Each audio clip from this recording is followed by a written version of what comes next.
how to enable Google Play services. So if you want to enable Google Play services, then first you need to open up your settings application. Once you open up your settings, now you need to scroll down, go with apps. Under apps, you can go with see all apps. Now, once you're under see all apps, now you need to scroll down and then find the option of Google Play services, which is right here. Tap on Google Play services.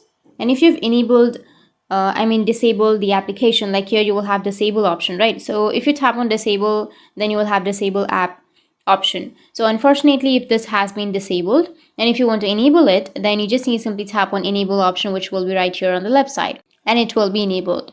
Once you've enabled, now the other thing what you can do is again go with your settings, go back, go with search, which is on the top right, and here you can search for device admin apps. Tap on device admin apps, and here you will have find my device option. So you just need to simply turn and go and turn on find my device, and after that go with deactivate, which will be on the bottom right. And that's it. That's how you can enable your Google Play services. And if you have any questions, feel free to comment below. Thanks for watching.